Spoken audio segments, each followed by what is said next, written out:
Hi there, it's Ken and I'm tuning in with another episode and we're going straight into it. So I am watching the beginnings of the Jasmine's Garden. I'm going to say something controversial, episode 1. And it's talking about how the black church is a plantation. Mind you, that is something very controversial. I'm just listening to the podcast episode. Some things I'm going to agree with, some things I am not. The whole portion I might agree with it or the whole thing I might not.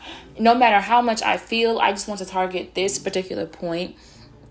And she said something about how your relationship with God is based on the suffering that you endure. So that, I'm going to repeat that.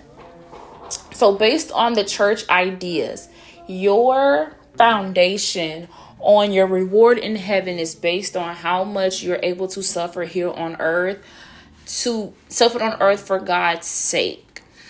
And I have witnessed that being told, that being repeated amongst churches, not all churches, honestly, but definitely in the black church. And that is a point that I agree with. Like, I don't think that suffering is one of the main components. And it made me recall a certain person. I know Megan Ashley, when she was doing her podcast, she had a lot of videos about suffering and how she was suffering. And it was like an ongoing topic that she kept talking about. And it made me feel so disconnected from her because I'm like, why is it that you're so sad, so suffering?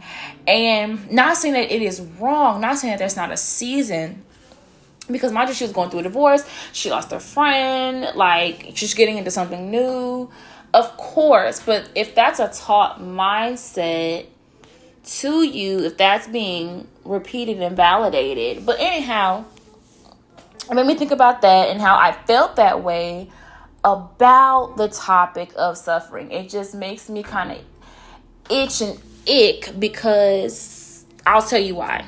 So I started to do just literally a very quick research, which brings me to this point, and I looked up on Google some basic things, right?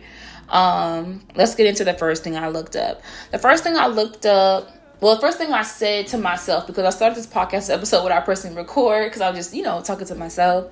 And I think that people go through a period of feeling like this, thinking that they need to take up their cross. But I feel like people don't understand what the meaning of the cross is. That way, when they take it up, they feel like it means that they need to just suffer, endure, be battered, be bruised, be used. Because believe it or not, or if that's your experience or not, a lot of the times, if you are in the church, sometimes you are faced with being abused in this place. And some of the teachings make you feel trapped, make you feel like an entrapment, make you feel like a slave to the church, makes you feel like you're less than and worthless, and that you can't have a freedom. And one of the things that they said was that Christianity was given to black people while being slaves. And I didn't know this, but there were black people that would preach to slaves.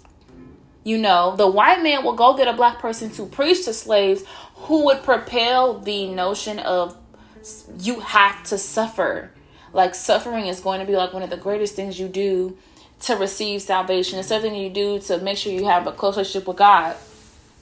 Now, mind you, in context at that time, not saying that message is right. Two things. This was this man's job. Mind you, they exploited this man's calling, and he was being preached this literally by the people who brought over Christianity to them. This is something that this man firmly believed in. And because he firmly believed in, and we look up to men a lot of the times, the man of God, I don't anymore, but people do. He literally, utterly disappointed. He failed them by saying that, because that's absolutely not true. Like, you have to endure in being a slave so that, So I looked up What was a cross, right? If you have to suffer to take up your cross, what's a cross? So a cross, which basically is an overview, the cross is a prominent symbol of Christianity. It represents the crucifixion of Jesus Christ and the central belief of salvation through his sacrifice. It is a reminder of Jesus' death and resurrection, symbolizing love, forgiveness, and victory over sin and death. And more symbolism, it says, is that regarding to, there's 3: redemption, love, and victory. I haven't read these yet, so I'm just going to go with it. It signifies Jesus' sacrifice to atone for the sins of humanity, offering the possibility of forgiveness and reconciliation with God. Love. The cross represents the immense love of God who sent his son to die for the world. And lastly, victory. It symbolizes the triumph of Jesus over death and sin, offering the hope of eternal life and a new beginning of those who believe. And before I continue, I want to interject this. Now, there are scriptures where God talks about, mind you, the Bible has been altered. We don't even have the original Bible. It's not in its original order. Like, there's books taken out.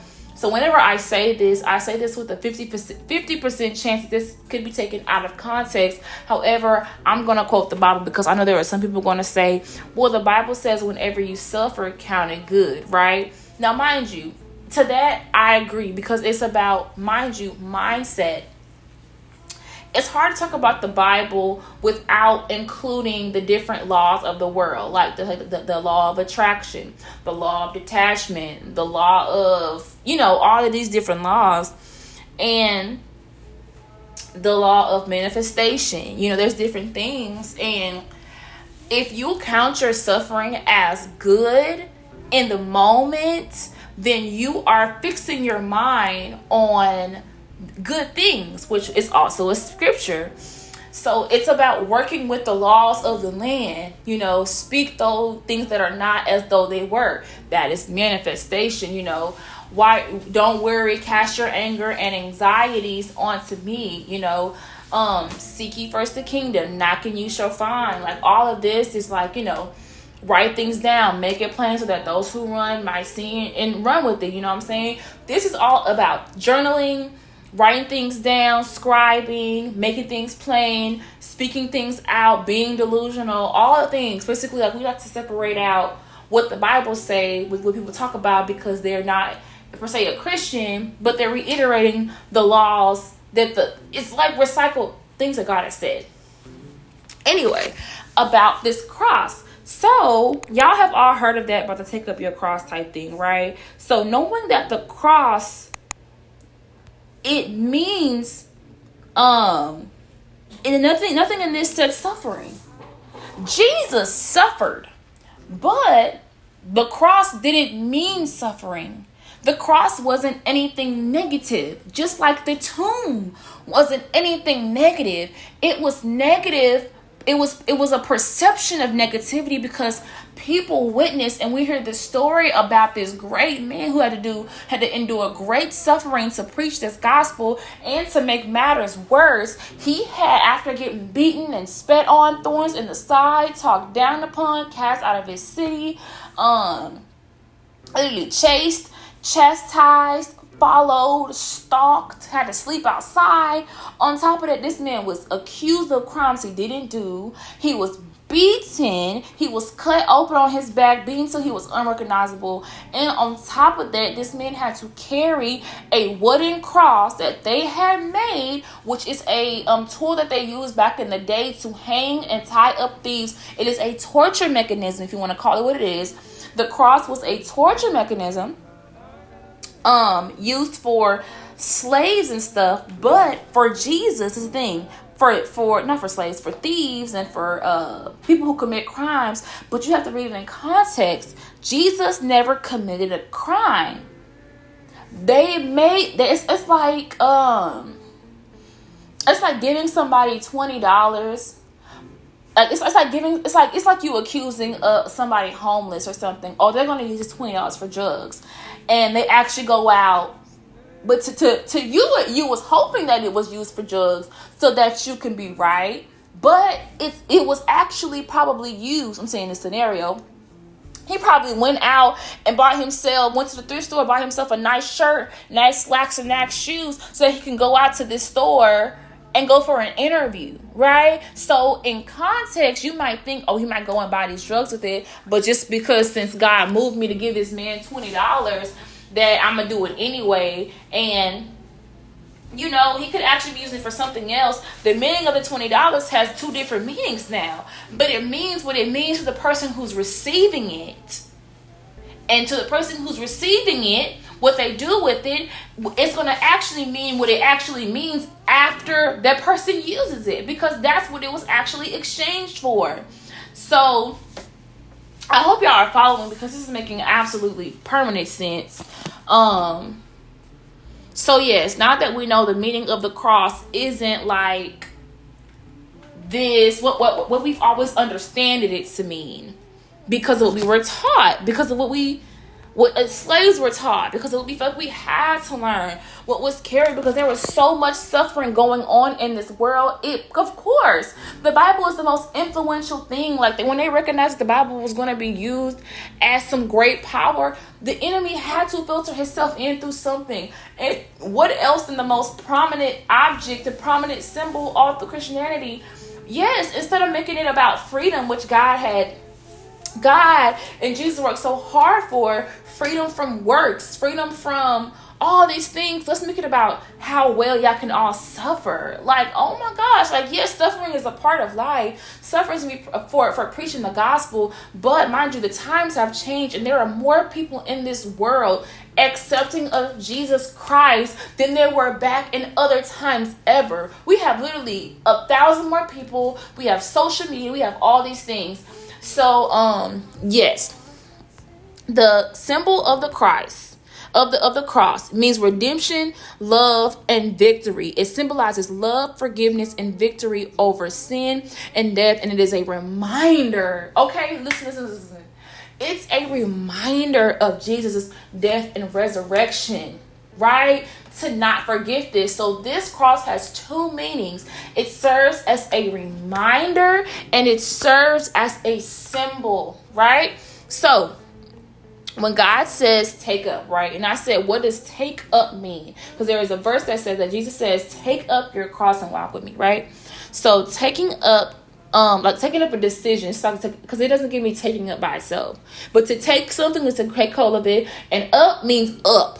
But to take up a blank means to formally adopt or commit to whatever that has been made or is being considered, right? It implies a move from deliberation to talking about it to action, signifying that the decision or whatever it is, your life, your path is now in effect, and it will be carried out. So when Jesus is saying take up, he's saying adopt this, commit to what I've done that has been made.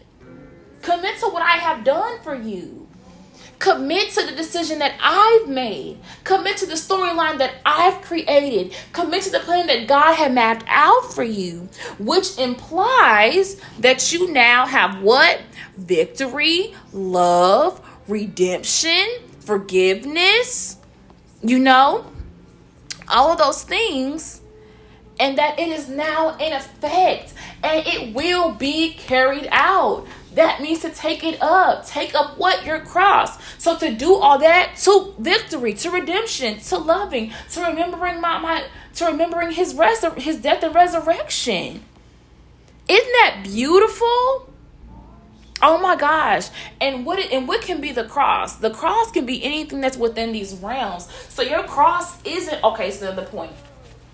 People say take up your cross, and they automatically go to the cross that they know, which is Jesus' cross. So take up your cross because Jesus had to. No, that is that doesn't go together. That is unequal. That was unequally yoked. Why should I take up the cross of Jesus when his cross is not mine to bear? If it was mine to bear, I would have been there. I would have carried it. He wouldn't have died. If his cross was my cross to bear. Does that make sense? So, what we're going to not do is sit there and act like we're all taking up Jesus' cross. He never needed us to. That is the heaviest cross in the world. Not based on just physical weight, but the weight of it, the path of it. Ain't nobody gonna sit here and do what he did. Take all those stripes, walk through that light. We're not even Jesus. We won't even understand or comprehend the complexity. This man had a direct line to God. All his life had to be perfect and sinless. Like, bro, of course I don't want that life. I was just in my car going through my music, and did I delete every song that was supposed to go? No. Like, I'm out here probably singing some of the lyrics, sinning. I do that every time I breathe. I'm in sin because my flesh condemns me so, because it's in contempt of who I really am. But that's neither here nor there. Which it is, but it's not. It's not the focal point. So don't say that we need to take up our cross and apply it to Jesus' cross. Because Jesus' cross is Jesus' path. It's his life. That is his way. I'm going to take up my cross. And what can be our cross? Our cross is our life. Our cross. Okay, so let me give you some prime examples. So your cross being your life. Your life could be that you were raised by a single mother. That's your cross. You didn't have your father in the picture. That's your cross. You grew up with parents that were even have mental illnesses. You could be somebody that has a mental illness. You can be somebody who was hard to get along with. You can be somebody who has neurodivergence. You can be somebody who is a psychopath. You can be someone who is crazy talented and you're always navigating jealousy. You can be somebody who is soft-spoken. You can be somebody who has different challenges physically. Like, you can be somebody who was a tiny person. You can be somebody who is born out the womb disabled. Like, these are different forms of crosses. And mind you, your cross is as big as whatever you do. Your cross gets bigger as you get older because you identify more things about your life. And the thing is to remember, take up your cross. Mind you, he said, take up your cross and walk with me. If the Lord is saying, my yoke is easy and my burden is light, he's saying, when you take up your cross, it is never going to be something that you cannot carry. And when you feel like it is something that you cannot carry, the Lord is saying, okay, if it's too carry, literally put this cross on my back and let's work together to figure out how can we build you up, make you bigger, so that this cross, not that you're big enough to hold it, so that this cross can shrink down, so that you can remember that I bear the biggest cross ever to be made. It's not to make you feel like you're weak or you're little. It's to remind you that no matter how big you grow, no matter, you will still be a child to God. You will still be just this sweet, perfect, innocent child to God. And this cross will always be something that you never had to carry. So why would he make it harder for you? Life is already hard.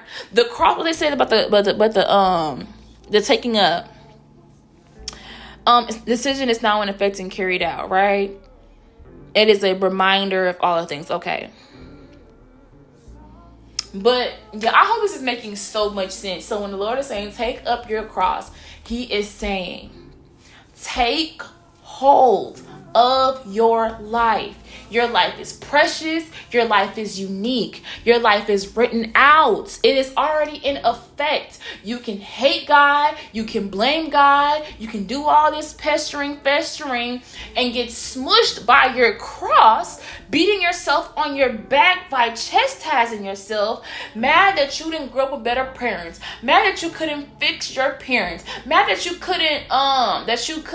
wouldn't have walked out that sick and now you can't walk anymore. Upset that you can't find love as quick as you should because you look a certain way, because you talk a certain way, because you have different traits that make you an incompatible partner to a lot of people. But knowing that there's one person out there, but it's going to take you a while because you know that you're either an independent woman, that you know you're a single mother with a kid, or you're a single father with a kid, or you're a man who is still working on not being a cheater or a player, or you're a girl who has found her way into being being somebody who is okay with being sexually exploited. These are the different crosses that we have to take up, and it becomes its heaviest when we are in the thick of it. That's why people escape to drugs and alcohol and sex, completely tainting themselves, because at that place you are carrying your cross. You are carrying Jesus's cross. He said, I already carried that for you. But when you don't know him, you walk around carrying stuff. You have no idea that you can put that cross down. You can put that cross down and exchange. On top of it, you can put that cross down and exchange it for a robe and a crown. But the thing is, you have to take the cross, take your life, take all your cross mean, and take it up to Jesus. Here, Lord, this is the cross I've been carrying. You said you'll take it. I will take it up to you. Take it up to you. Here, have this, and I'll walk with you. I am never to see that cross. I am never to bear that cross. I am never to suffer the weight of that cross. I'm never to be manipulated by that cross. I'm never to be swayed by that cross. But I am to follow you, because you are the way, the truth, and the life. And the light. That's what we should be in pursuit of. Nothing in that is alluding to suffering. But when you suffer, count it good. Because when do you suffer the most? Yes, you suffer the most before you know Jesus. You suffer the most when you are falling away from Christ. You suffer the most when you're trying to establish a relationship with God. You don't that much suffer when and you also suffer due to the circumstances of life. That's why you continuously take up your cross. The cross changes, it gets bigger. Sometimes we sneak around Jesus' back and grab it again, because we're still learning not to touch that hot stove. Don't touch that hot stove. Don't date that boy. Okay, that's not your friend. Okay, that's not your friend. Okay, I'm telling you, that's not your friend. We're still learning how to do things, even continuously leaving our cross to God and not picking up those that what is now an idol again. Right? Because we're just so used to carrying this. We're so used to toxically functioning in dysfunction that when the Lord is like, hey, you don't have to go through that no more, we're like, no, there's no way. I've been taught this is the way. But he said, but how was this the way when I'm the way, I'm truth, and the light? Why don't you give me what you don't even need, what you don't even like, what you don't even enjoy anyway, for something better? Why don't you? So I agree. Suffering? No. Right now in life, mind you, there is probably now suffering will come. Suffering will come in the last days. I know being a slave is suffering. Watching your family fall out is a suffering. Watching you in real time destroy your life, yeah, that is suffering. Because life entails suffering, because that's what life does. We are living continuous lives of all the decisions that somebody else has made.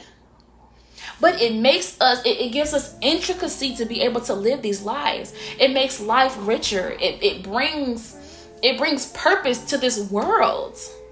Why are we here? To bring life, to bring purpose. Should it mean anything more than what it already means? Isn't that already enough? What else are you looking for? Life is beautiful. It's scrumptious. It's rich. It's a delicacy. It is an appetizer, an entree, a meal, dinner, dessert, lunch, brunch. It is it all. What more could you want? You have everything literally in your hands. We manifest stuff through mouth, spit, water, touch, thought, eyesight. We have this thing called perception. We have this thing called a brain. We have this thing called a voice. Like, we are so amazing. And this is why people sit here, and when they understand this, they get baptized and their lives can never be the same. Why do you think they are happier? They're not carrying what you're carrying.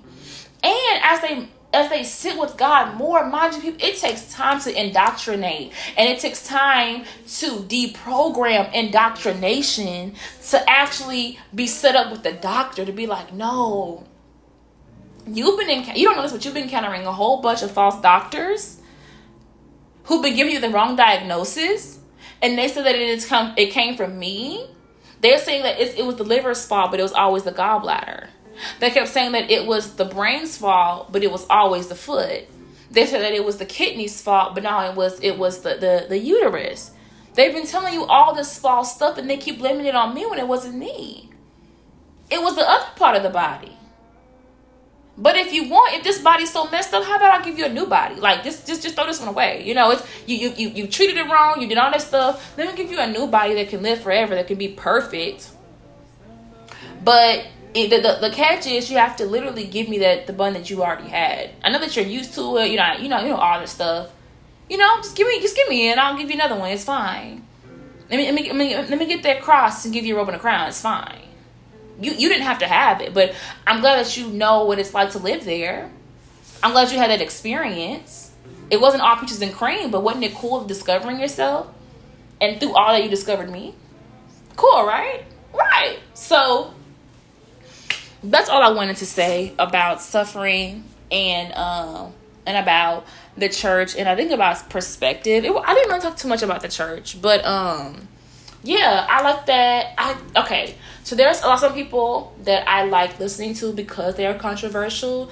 They help me expand my mind and solidify a lot of the things that I believe, what I know, what I've learned, and they give me a chance to actually voice these things. So people like Jasmine, people like Shira 7, who's controversial.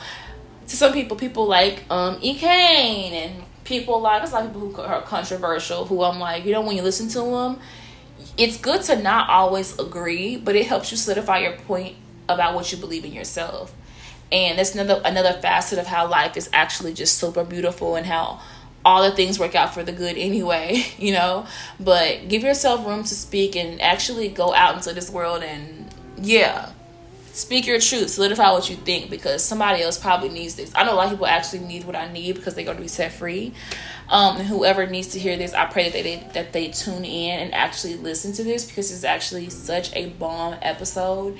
And I feel like it's going to be episode 1 that I come through with, because I'm in a whole little. I'm ready. I'm more ready than I've ever been. So I'm going to come with the fire. I hope y'all ready. But yeah, it's your girl Ken. Thank you for tuning in to this beautiful love frequency. I'm finna be tuned out.